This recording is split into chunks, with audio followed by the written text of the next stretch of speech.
all comes down to love, I really don't need to say anything. I'm just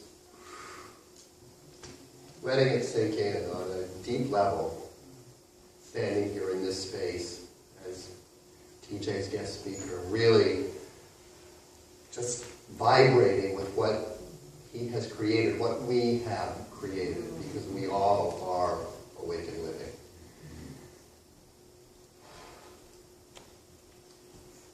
And I see the children here, and one of the songs that I sort of at the last minute suggested Helen might sing was one of my favorite songs. She said, well, that's not really in my repertoire, and so it's not going to work. And listening to what she did choose, it's fine with me. But the line that stuck with me is, I believe the children are our future. Teach them well and let them show the way. And to see that the kids here today, and I work with kids during the week. And my talk today is called Embracing the New Paradigm. And what the heck does that mean? But the new paradigm is the children. And as Jesus told us when he exclaimed, in many people's eyes, blasphemously, that I am the Son of God. His next line was, and we are all the children of God. So for me, the new paradigm is remembering the truth of who and what we are. Expressions of that divine creator, conscious and alive within this creation, co-creating it with that divine spirit. So I listened to TJ's talk from last week, and if you haven't heard it, if you weren't here last week, I invite you to go and listen to it. It's quite powerful. And I came up with a number of questions. Some of them kind of basic. And I got my notes here because I didn't want to forget any. Here we are at Awakened Living. My question is, what are we awakening from? And what are we awakening into? Well, and I love feedback when I talk up in Ukiah. I encourage the congregation to jump in with questions. Anyone have any idea of what we're awakening from? Yes? Forgetfulness. Separation. Yeah. Duality. Being unconscious. Being unconscious. Ego. Fear. Oh, The illusion that this is it. Or the illusion that this isn't it.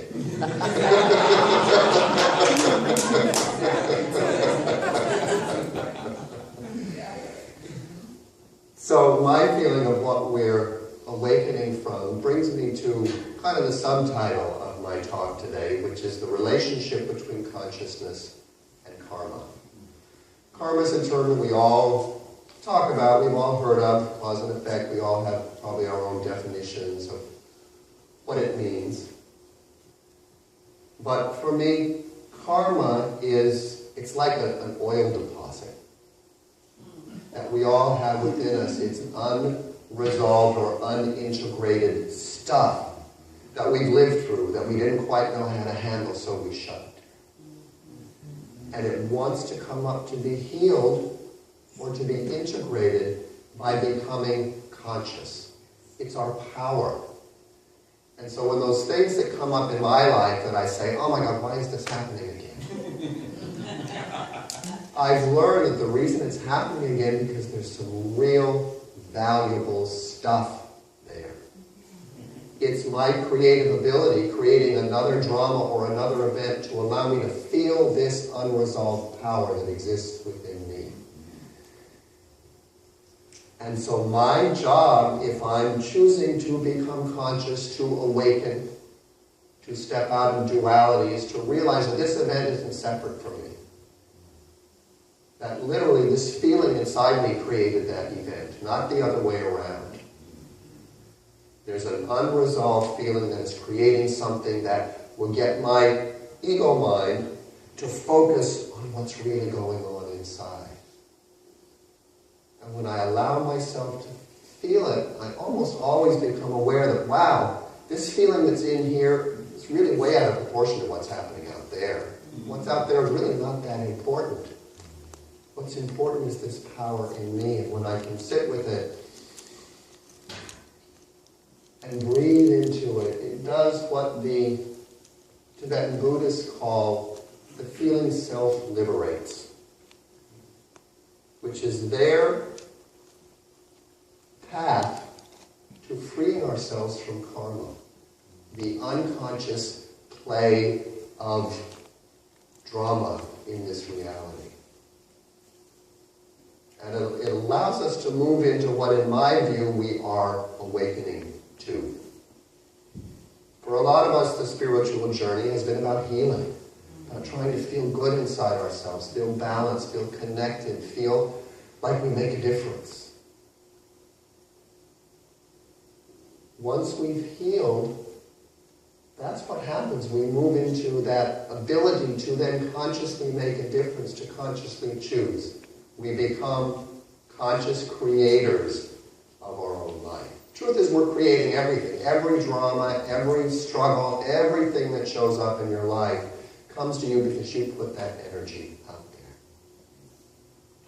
The songs we listened to this morning that connected us with nature, we talked about the waves. And I spent so much time at the ocean, and once again it was like, well, she didn't sing the song I wanted her to sing, but she sang the song I needed to hear. Yes. Because my spiritual mother is the ocean. I need to be near the ocean. I need to feel it. Every wave that comes in is karma. It's a result of a movement, a breath, a wind that blows. And that's what we are to everything we put out. And another question people ask me when we're talking about karma is, well, what about past lives? Are we trying to make up for something that happened in past lives? Absolutely. And we're not making up for it. It's an opportunity. It's a foundation that we built that's meant to move us to the next level. And we come in, and in the womb, I believe, we are downloaded and programmed by all the stuff, not only from our mom, but our father, everyone who comes in contact with our mom. It's just downloaded into us. Not to punish us, not to teach us a lesson for something we did wrong in a past life, but to say, here's your oil deposit, here's the stuff that's going to move you forward, that's going to inspire you to make the choices that will allow you to awaken to the truth of who you are, to experience and explore your authentic self, to move you into music and realize you have a voice and you've got something you could get up and do, to make you realize you have a palate and you love the way food tastes, so you have the ability to go to the store and pick the foods that look good and make up your dinner that evening. Our parents give us everything they have. We want to go into the duality, all the good and all the bad. And we take that and we move a little bit further and we pass it on. Because we live in this miracle of this time and space paradigm. A lot of spirituality says, oh, well, time and space is just an illusion. Yeah, it is. But if we're going to awaken into this reality, we have to acknowledge that this is the playground we've created. Time and space. This is our palette. This is what we use to create this miracle with God, with Spirit. And we talk about the ego. The ego is not bad. It's a wonderful part of us, but it's not running the show. When it runs the show, we're living in karma and we're unconscious. When we awaken, we recognize the ego as a tool, and we learn to focus the ego not out there, but in here. One of the things you said last week was someone talked about, not trying to fix the outside world, as I'm misquoting you, but you talked about navel gazing. Navel gazing. So that's just navel gazing that you're doing. And I thought, you know, for me with my yoga background and the chakras, I thought, absolutely, let's focus on our power center. Yes. Because we've been trying to figure out life up here based on duality in our brain for so long. Right. Has that worked? Look at all the stuff that you also talked about the police and beating people up. And we're going to protest, you know, we're going to fight against what's wrong. We're just giving up more power. We're trying to fix our creation instead of going into the palette and painting something new by listening to what's going on in here.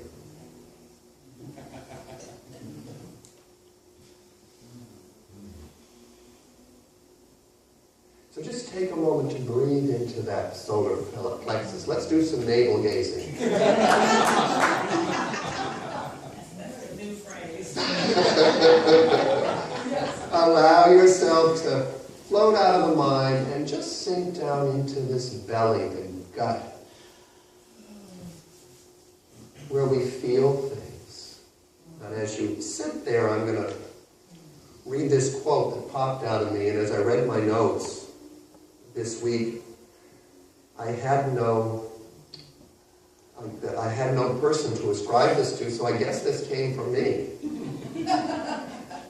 As we awaken in consciousness, karma naturally evolves into grace. We no longer see or feel physicality as separate from source.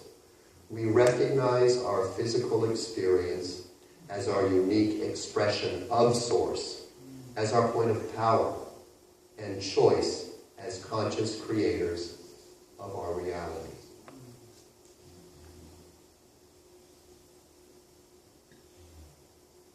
So for me, having yoga be my first step back into spirituality after I became an atheist after 2.5 years of Catholic school and all the shame and guilt and judgment, I got into yoga, and I couldn't deny through my yoga practice that there was a invisible power, presence, force that was beyond what I could ever conceive of in my brain.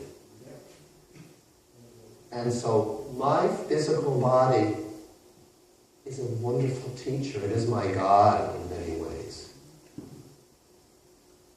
And we experience the physical body through these deeper chakras, through sensation, through feeling, through when we open up into the heart space. And I'm sure you felt it as Helen was singing today.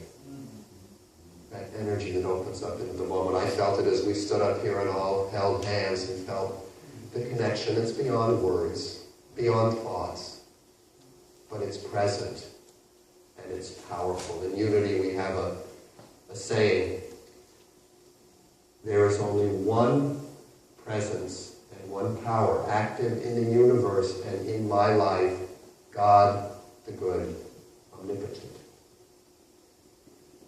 And this past couple of years, I've been involved in something called the Presence Process. And it's a book and it's a process, it's a 10-week process that really is about getting present. It's about awakening. And we use as the number one tool our buttons getting pushed. We actually invite it as we move into the process, and when our buttons get pushed, we thank the messenger, whether it's an event or a person, or certainly around the holidays. We have a lot of opportunities being with families to get our buttons pushed, as I've heard it said many times, because our family installed those buttons, downloaded in the womb, just like I said. And so that's what happens when my buttons get pushed and I think, oh my God, how can this possibly be good? This is happening again. This is that thing that I hate. I have to stop and acknowledge, is it present? Is it powerful? Then it must be God the good omnipotent. And suddenly I look at it in a whole different way. And I'm sure everyone sitting here can think of some of the most horrendous things that have happened in your life. And in hindsight, you can trace your path since it happened and see the movement, the growth, the awakening, the awareness. So as we move forward, this is the last Sunday before the new year, and we have a special ceremony planned, which we're going to get to. But I invite you to look at the new paradigm as that place of awakened living, where we are aware that we are the power and the source of our life, and that moves through our bodies. One of my favorite quotes is from Joseph Campbell, who says, "I believe that most people are not looking for the meaning of life, they're looking for an experience of being alive." That quote has allowed me to let go of judgment. It's all good. It's all God. Amen. And when I let go of judgment, not only am I much more able to accept and embrace myself, my humanity, my angers, my jealousies, my pettiness, all that stuff, and just go, oh, there it is again. Look at me, that person cut me off, and suddenly I had a vision of forcing them over to the side of the road, pulling them out of their car, and bashing their head on the roof of their car. I have murderous rage in me. To try to deny it gives it more power, creates more karma, creates the situations where I'm forced to look at that murderous rage. If I say, oh, there it is, I want to smash that person's head against their car, and then I drive past them and realize they're doing the best they can, they're just trying to get where they're going, I feel compassion. That's part of me too. So embracing the new paradigm means embracing it all, consciously. Not just what's out there, but more importantly, what's in here. Being willing to be with yourself with compassion and love and without judgment. Welcoming all, making space for all of it. Because when I can do it for me, so much easier to do it for you. If I'm holding myself on a hook, I'm looking what everyone else is going to do wrong as well. See, I'm keeping score. How many of you have a scorekeeper up in your head? Oh, yeah. That's also because we love games. And guess what? That's okay too. That's okay too. So, Buddha talked a lot about karma. He gave us some very, very powerful gifts. Very powerful tools about just being present. He was one of the first ones that kind of said, I don't really care what's out there or what's beyond. I'm interested in what's happening right here, right now. And then Christ came along, and both Buddha and Christ, I've done a lot of study on them this past year, being up at Unity every Sunday. I need to get fuel for my talks. So why not go to some of the masters? But they've been misquoted an awful lot, and whatever fuel and food they gave to humanity, we've taken it and run with it in many, many different directions. And guess what? That's good. We're all trying to figure it out for ourselves. But Buddha came and talked about karma and that cause and effect. And then Jesus came, and I think one of the Christ's most powerful messages is the idea of grace, divine grace, that we don't have to earn blessings. We don't have to do all these good things to finally get God to smile on us. Divine grace means God is smiling on us. We're here. When we did the breath earlier with the meditation, weren't you aware that we're surrounded by this loving, invisible energy that not only connects us all, it feeds our bodies, our minds, our hearts, our emotions. We are divinely blessed, and there's nothing to do to get that blessing. So I invite you, as we move into our process, to ask yourself what you're ready. I'm not even going to use the word let go. I'm going to say surrender. What are you ready to surrender to? And what are you ready and willing to open to as we move into this next wave